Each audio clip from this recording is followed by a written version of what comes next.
Saudações, eu tenho um convite especial para você. Assista este programa Saudações para discutirmos questões administrativas, questões da Ordem dos Advogados do Brasil, com o Dr. Marinel Dutra, e também polêmicas do futebol com ela, a princesa estrela, Érica Pailer. É rápido, logo após a vinheta.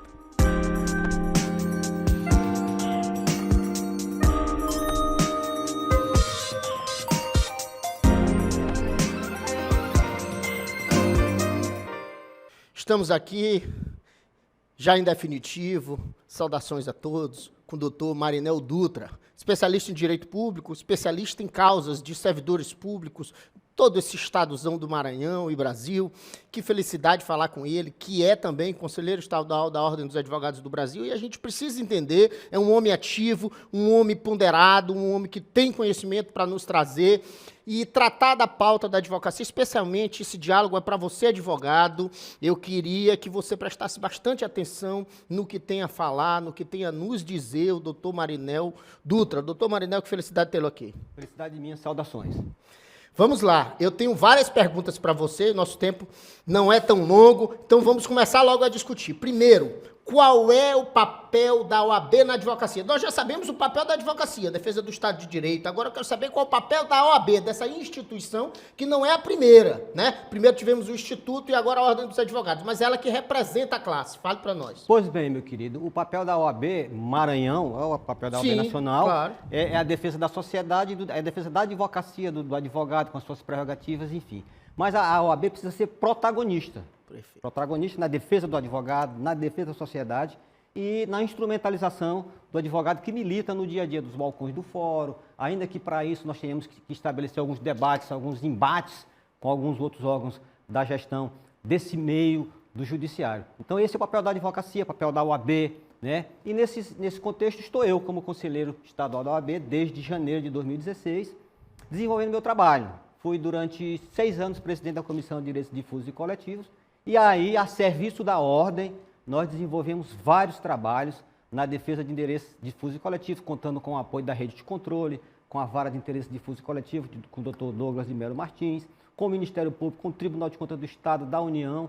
E aí, fizemos várias ações, defendemos o CAISI, os idosos, defendemos servidores públicos quando do processo de acúmulo de cargos, a gente tem um entendimento diferente do que tinha na época o Tribunal de Contas do Estado e o próprio Ministério Público. Defendemos os professores do Maranhão inteiro na questão dos precatórios do Fundeb, e isso fazendo o papel da OAB enquanto defensora da sociedade e dos jurisdicionários. Vamos lá. A OAB é, antes de mais nada, uma instituição de classe.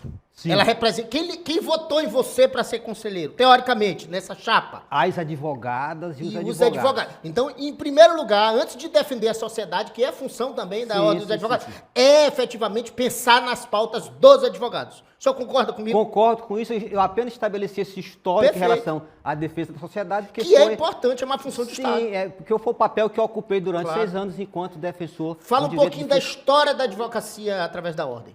Olha, da minha história? Sim. Eu comecei na advocacia há quase 20 anos, né? Não tinha nenhum entrosamento com a OAB, não me candidatei a nada, até que em 2015 nós pleiteamos uma eleição onde nós dizíamos à época que precisávamos entrar na OAB para tirar um grupo que estava lá. Eu não tinha esse sentimento, sim, mas alguns colegas sim, e vencemos a eleição difícil e começamos em 2016 um grande trabalho. Na advocacia eu milito há 20 anos, defendo praticamente hoje direito de servidores públicos municipais, perfeito, estaduais, que cá para nós são muito mal entendidos. Nós temos todo um procedimento de relativação de direitos previdenciários. Nós temos no Maranhão uma situação onde os municípios não repassam os recursos das verbas previdenciárias, não se consegue aposentar dignamente os servidores públicos. Quando nós temos o regime próprio de previdência, o Maranhão tem 45, também uma malversação dessa gestão, e eu estou nesse meio praticamente há 20 anos. Doutor Marinel, vamos lá. Eu quero agora tocar na ferida. Tocar na ferida. Não, o senhor é um homem fique preparado. Absolutamente à vontade. O senhor é um homem preparado, o senhor está preparadíssimo para nos responder. Vamos lá. A Ordem dos Advogados do Brasil possui uma função primordial e é formada por advogados. Assim sendo, pressupõe que as funções de Estado e os debates importantes na sociedade são de interesse e devem ter intervenção da Ordem. E aí vou falar especificamente sobre, por exemplo, a reforma tributária. a questão da reforma tributária, temas importantes. Quer dizer, eu particularmente tenho um carinho todo especial por essa gestão que aí se apresenta. Eu tenho, de fato, um carinho todo especial por essa gestão. Mandar um abraço, uma dedicação aí, então, desse programa para o nosso presidente Caio Saraiva, mas entendo que a OAB, a ordem, enquanto instituição, anda assim apática dos temas importantes. Fale para mim sobre isso. Eu estou errado, isso é uma impressão equivocada. Me explique ou descreva alguns temas que esta gestão, eu estou falando desta gestão específica. Claro. Eu nem vou entrar na OAB Nacional, assim, para não passar raiva. Para não passar raiva. Concordo. Para não passar raiva, eu não vou entrar nessa temática. Eu estou falando aqui dos meninos que aí estão.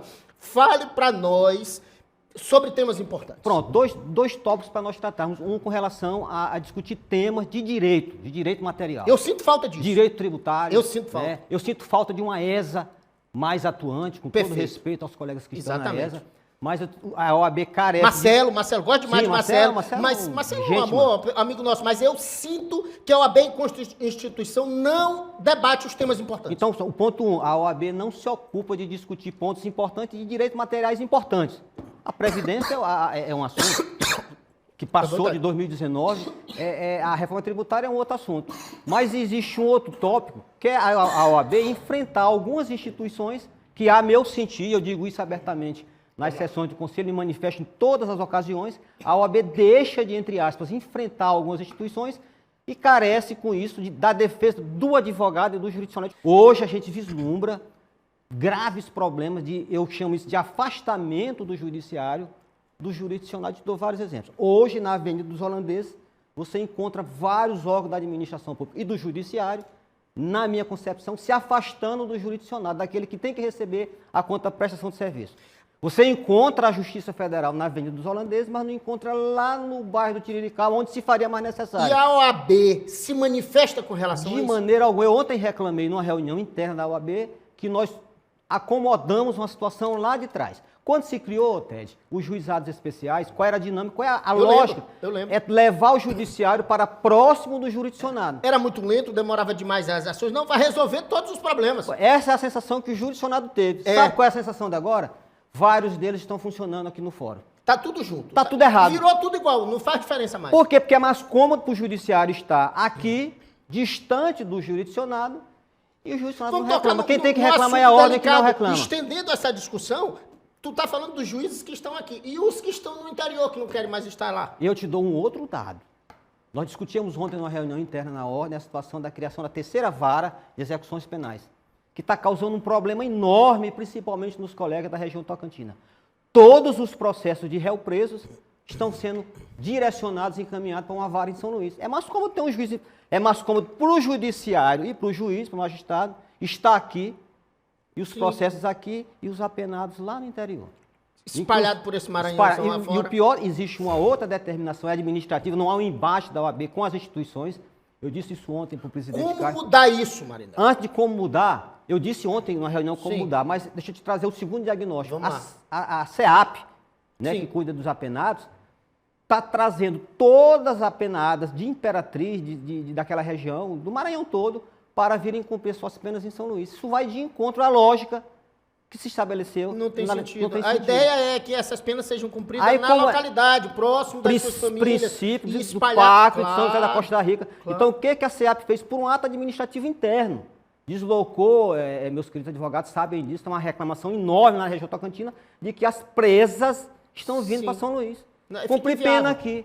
E os colegas ficam sem contato, no máximo um balcão virtual. Exato. Isso está causando um furor. E a OAB se mantém inerte com relação a esses dois tópicos. O que fazer? Seríssimo. Sair dessa lógica de esperar. Se a OAB não tem esperado lá quando se trouxe os juizados para o fórum e não esperar agora, o resultado para o jurisdicionado é um outro, para o advogado é um outro. Agora, se eu sou advogado de Imperatriz, eu estaria reclamando como os colegas lá estão. Eu te faço uma pergunta difícil. Nós teremos ano que vem eleições para a Ordem dos Advogados do Brasil. Sim. É o momento desta ordem que aí está se movimentar para reestruturar sua gestão? Nesse sentido, de começar a encarar as pautas importantes, porque essa é a função da Ordem dos Advogados do Brasil. Com todo o respeito às festas, à CAAMA, eu gosto demais, Prado, Ivaldo, meu amigo querido, gosto de Ivaldo. Eu acho que ele está tão grande que eu só vejo festa. Assim, é importante que hajam festas, mas só festa não, essa não é a função da ordem. A função da ordem é debater os temas importantes. Eu disse ontem... Você está entendendo isso? Eu falo com todo carinho para dizer assim, movimentem-se. Eu concordo com você, eu tenho sido aquele que reclama isso a todo tempo nas reuniões, eu sei disso. na sessão do Conselho, e disse ontem na reunião, a OAB em 2022 se ocupou de saúde pública, por conta da pandemia que se arrastava de 2020. Não é um tema da advocacia.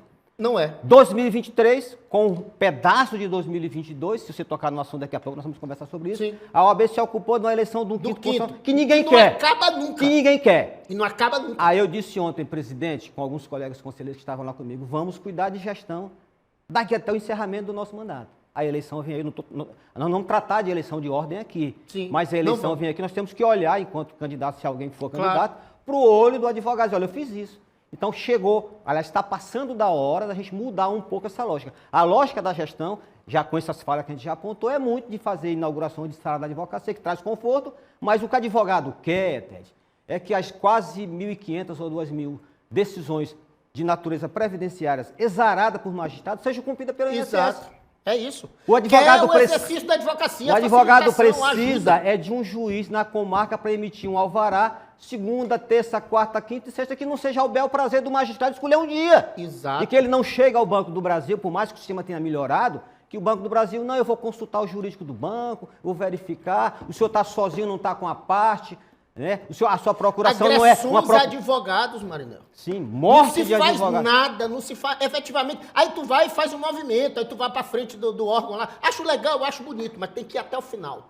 Tem aquele cara lá que bateu, o delegado que bateu, que agrediu o advogado, aquele sujeito tinha que ser literalmente perseguido pela ordem. O cara tinha que juntar uma turma, ir lá, botar o cara, exonerar o cara, processar o cara, para servir de exemplo. Para que nunca mais um juiz, um advogado, um promotor, seja quem for, agrida o advogado. Mas sabe como é que isso começa? Estabelecendo uma boa conversa com o órgão maior. Claro. Então, assim, se você não tem um discurso com o governo do Estado... O PROCON quase se transformou numa sucursal do INSS prejudicando a advocacia. Sim. Aí a ordem deu uma boa resposta, fez um grande movimento. Do mesmo modo que o Poder Judiciário Trabalhista, os colegas vão recordar, em 2022, tentou e não conseguiu, porque nós nos mobilizamos aí com o apoio da Assembleia Legislativa, que iriam fechar 3 varas de trabalho no interior para prestigiar cargo de desembargadores aqui em São Luís. E aí a OAB bateu. Esse aqui é o papel que a ordem precisa fazer. Que é um outro problema que está tendo aqui com relação ao quinto constitucional. Doutor Marinel, nosso tempo está se esvaindo. Eu quero lhe dar aí 1 minuto para você concluir. Conclua, mande um recado para a advocacia, mande um recado para todos nós e depois se despeça. Primeiro um recado para você. Continue fazendo das suas saudações motivo para que os seus colegas, nós temos compareçam aqui. Saudações, eu quero lhe ver lá. Pronto. E segundo, para a advocacia continuar confiando na gestão da OAB. Outro recado para a gestão da OAB, para que se faça valer enquanto instituição. Exato. Procure debater de forma altiva, altaneira, com as outras instituições. Hoje, os debates, as movimentações, os encontros que são feitos pelo Ministério Público, pelo TCE, não incluem a OAB como participante. Pois é, não tem sentido. Então, para que a OAB consiga, né, estabelecer uma conversa de nível para se incluir nesse debate. E que debater na sociedade, debater no direito da sociedade e o direito do advogado faça mais além do que a Comissão de Prerrogativa tem feito na defesa do advogado, porque não é só defender apagando fogo. Nós precisamos garantir que o advogado seja bem tratado, que as audiências aconteçam, que os alvarás sejam emitidos e que, enfim, o braço do judiciário, do qual a OAB tem parte nisso, funcione plenamente para atender os interesses do jurisdicionado. No mais, coloco-me à disposição. Eu sei que eu sou uma voz aqui ali um tanto discordante do Conselho, mas isso engrandece a todos nós. Mas fora do Conselho, eu acho que o senhor é muito grande. A gente fez alguns movimentos aí que importante. Aqui e ali as pessoas se lembram da atuação com relação ao Caizinha, a Santa Casa. O hospital Aquiles Libor, na Colônia Fim, seria fechado se não fosse a atuação da OAB. E graças a Deus se resolveu isso lá. Estou à sua disposição. Um grande abraço para a advocacia. Doutor Marinel Dutra. É rapidinho, faremos um intervalo. Já já voltaremos com a polêmica do futebol.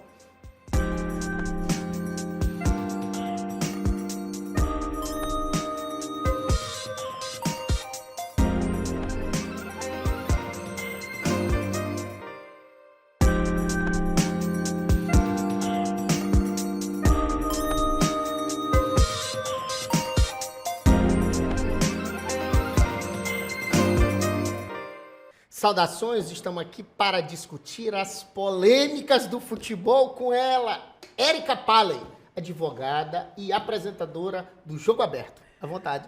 Saudações, Ted, saudações para vocês que nos acompanham aí, que estão em casa, né, ou no trabalho, enfim, nas redes sociais, porque o Ted está aí conseguindo esse alcance. Tema polêmico hoje, né, Ted? Tema polêmico e um tema que eu acho que a gente precisa, de fato, debater. Vamos lá. Infelizmente, nosso programa é pequenininho, a gente já... Vamos fazer o convite... Podcast Saudações, toda quarta-feira, a partir das 20 horas. Temos 1 hora, o convite já está feito. Érica e Rodrigo que vai ter que tomar uma, porque lá sou igual o Leonardo. Se não beber, não entra. Esse dia ele vai ter que abrir Vai ter que abrir uma exceção. Érica, a gente tem um problema muito sério no futebol hoje. Tínhamos um impasse no mundo do futebol, que o resto do Brasil... fora do Brasil, nós tínhamos apostas de futebol e efetivamente, e no Brasil havia uma proibição. Por muitos anos foi proibido qualquer tipo de aposta aqui, apenas a Caixa Econômica, as loterias é que podiam fazer esse tipo de evento, de apostas eletrônicas. E aí abriu-se essa janela para que houvesse apostas eletrônicas. E aí estamos diante de um problema muito sério, que compromete a credibilidade do futebol. Nunca tínhamos visto isso no futebol brasileiro. Tínhamos visto outros problemas.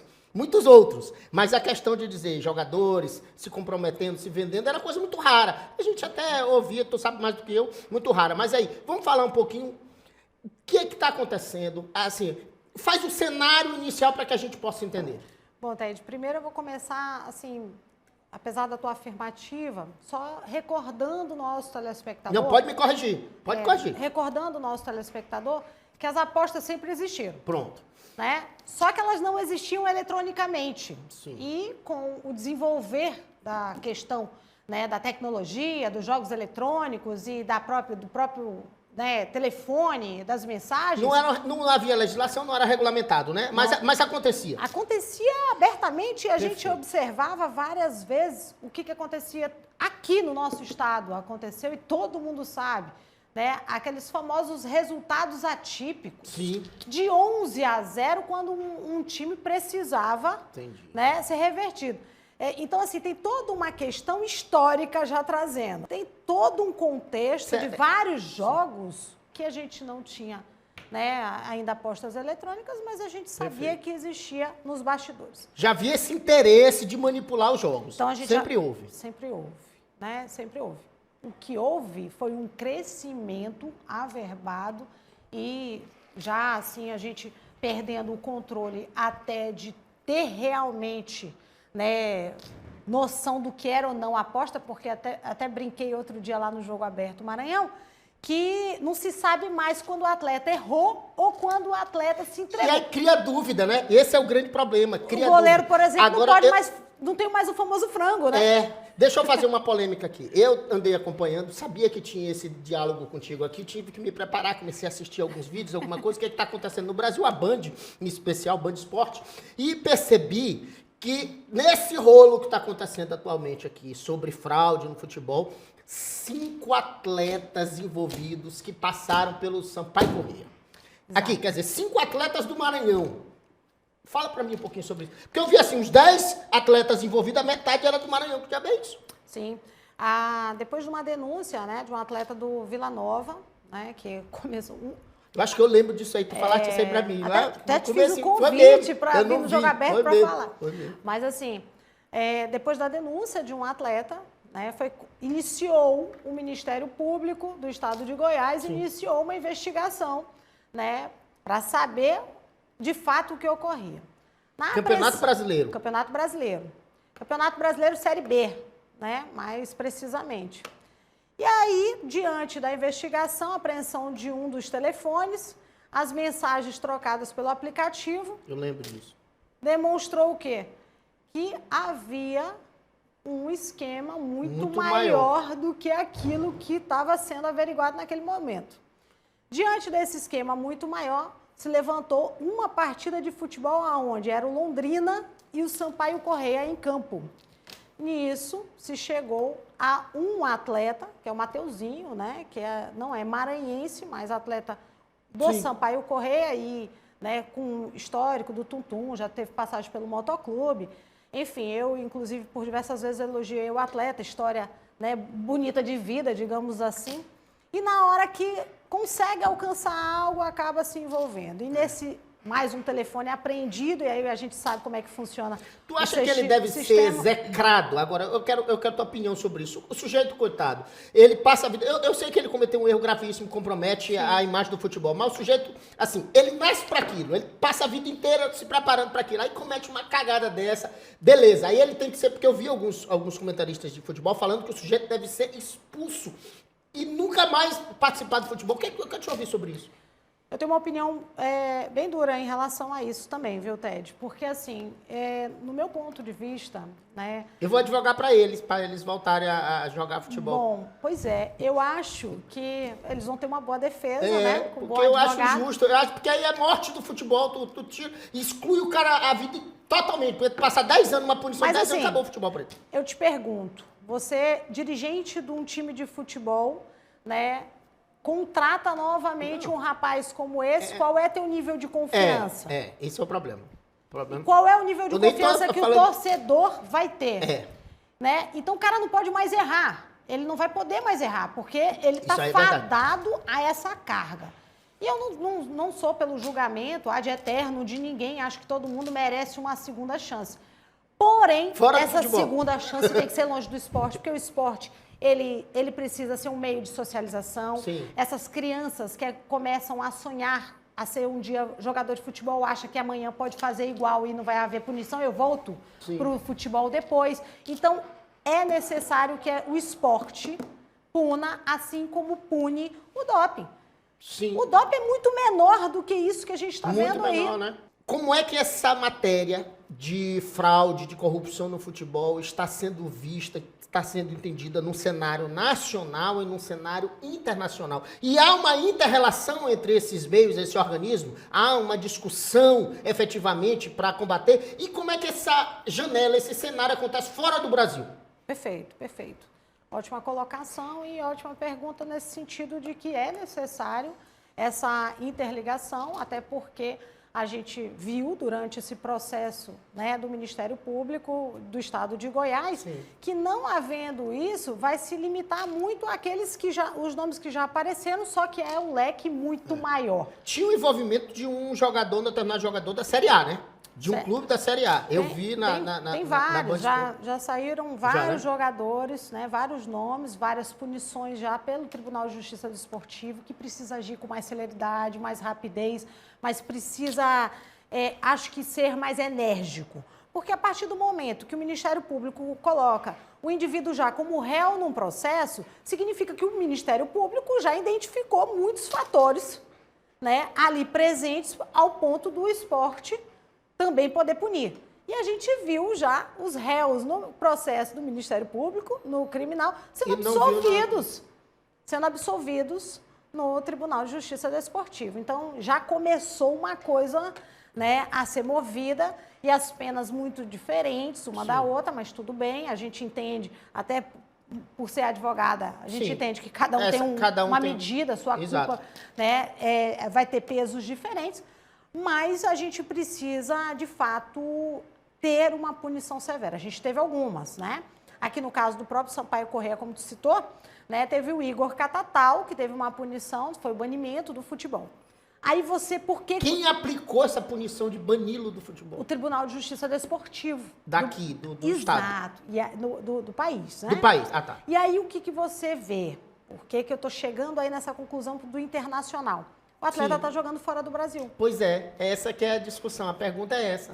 Para ele foi melhor, né? Tá ganhando em euro, tá ganhando em dólar. Tá maravilhoso. E aí, como é que fica, né, essa E discussão? aí não fica, porque ele passa, né, aí ele, no momento, o cenário é esse. Ele passa a ser um atleta que pode jogar internacionalmente, não tem problema nenhum, e daqui a, né, o tempo que ele quiser ficar. Os que ficaram 2 anos banidos é que ainda é mais... Não há uma espécie de comunicação da Justiça Desportiva do Brasil com relação à Justiça Desportiva Internacional? Há uma conversa, mas não existe ainda esses acordos, essas parcerias no sentido de... um tratado, algo que a gente consiga realmente fortalecer para que isso, de fato, haja uma punição real, né? Sim. Porque o atleta pega uma punição... Não, isso aí não tem sentido. Isso aí o atleta pega uma punição de 360 dias, Sim. Eu vou jogar 360 dias, eu tenho mercado, o cenário internacional, o atleta é bom, porque a grande um parte bom desses jogador. atletas são bons jogadores. São classes, né? E é por isso que eles alcançaram estar numa Claro. Série B, numa Série A. E é difícil, primeiro, eu me lembro que acompanhava isso há uns anos atrás, só tu alçar a seara de ser atleta profissional, prova que tu tem uma qualidade já especial, né? Já é um cara, não é um Só. pé E de é chinelo. difícil para conseguir essa profissionalização. É, né? E caro, né? Pro Assim, atleta- caro pro clube, caro pra quem banca de uma certa forma, mesmo que não seja ele que banca. Tudo é caro no futebol. Para profissionalizar um time de futebol hoje no Maranhão é 350 mil reais. Pronto. Como é que tá o moto no meio dessa confusão? Tem envolvimento? Não tem? Como é que tá a história? Eu tô aguardando a investigação do motoclube. Tem uma Não, uma eu investigação. espero, Tem um negócio né? de uma CPI aí, né? Será que vai sair? Eu acho essa CPI uma piada. Eu, particularmente, acho uma quero ver piada. se vai sair. Não dá em nada nenhuma. Marinel, doutor Marinel, nenhuma CPI que este Maranhão fez até agora. Quer dizer, as nacionais são piadas e essas daqui não são diferentes. E aí eu te pergunto, né? Vai sair uma CPI que foi proposta pelo próprio presidente. Eles deveriam fiscalizar era o poder executivo. Isso E aí que eles tinham que fazer. Função deles. Sim, do pois legislativo. Não, sim. tá perdendo tempo com o negócio de CPI. Não tem nada que fazer CPI. E se levanta Futebol. toda hora uma polêmica. Presidente do Moto. do Moto. É deputado. Ele ingressou. O Iglesias, deputado Iglesias. Aí ele vai, conheço. ele vai ter que pedir um afastamento, né? Provavelmente, se... Ele não houver vai um- poder gerir a CPI, ele não é presidente do clube. Mesmo Oi. eu acredito que mesmo ele pedindo afastamento, ainda assim é um clube, comprometimento. ainda Há um comprometimento. Não é possível que ele... Mas que ele- algumas coisas eram necessárias, né? Eu acho que o nosso campeonato maranhense, né? E aí, quando levantou CPI, aí foi... O Guedes já está aqui reclamando. Alguns aqui. times, manda ele parar de reclamar, alguns times, né, se chatearam, então tem todo um contexto Vem aí. cá, agora eu quero falar, que sabe de quem? tenha mais Eu investigação. sou torcedor do Maranhão Atlético Ah, Clube. olha. Eu ali de pequenininho jogava bola lá no MAC, como é que anda as MAC? Campeão maranhense classificado, Nunca venceu... passou do campeonato maranhense o MAC, né? Não, mas tá aí na Série D. É mesmo, Série D, ainda existe isso. Venceu. ABCD. Venceu. Eu digo que é a sofrida Série D. Tá numa fase de mata-mata que eu acho também inviável hoje em competição brasileira ainda se falar em mata-mata. O Bode Gregório. Tá bem na competição e agora vai encarar o Retrô pela frente no domingo do Dia dos Pais e no sábado seguinte em busca da classificação e quem sabe uma Série C. Mas o próximo convite não será com café. Já quero que você se comprometa conosco. Bruno Coelho, marque aí. Rodrigo vai ter que abrir aquela exceção. Se prepare. Senão não entra no estúdio. O polêmico é ele. Infelizmente não entra. Você tem que estar presente para a gente passar uma hora discutindo no podcast Saudações sobre futebol, fraude no futebol, essa confusão. 2 homens e 2 mulheres. Kate Almeida, apresentadora comigo do podcast Saudações. Eu, você e Rodrigo para a gente discutir isso. E no mais, mandar abraço para quem, Bruno Coelho? Érica, se despeça, por favor. Agradecer, né, a oportunidade, a participação. Saudações para todo mundo. Tô junto nesse podcast, pode marcar a agenda aí que a gente vai... Eu gostei da história que tem uma biritinha. Sim. Eu sempre quis fazer isso aqui, mas 9 horas da manhã não dá. Não dá. Não dá, 9 horas da manhã não dá. Tinha que ser na praia. 8 horas da noite é outra história, né? 20 horas, tranquilo. Eu queria agradecer a todos pela participação, dar um grande abraço para o nosso querido doutor Marinel e aquele beijo especial, aquele abraço carinhoso. Esse programa vai dedicado para os meus alunos do Aeroclube, para toda aquela geração que foi formada por nós. Eu, por 5 anos, doutor Marinel, fui professor de Direito Aeronáutico no Aeroclube e fiz o curso de piloto, me tornei piloto de avião. Piloto ruim para desgrota, que não tem quase hora de voo, tem que criar vergonha na cara e voltar a brincar. Mas é isso aí. E declaro mais uma vez justo esse programa. Vem para cá, Marinel, vem para cá para a gente fazer aquela despedida. E tchau! Tchau!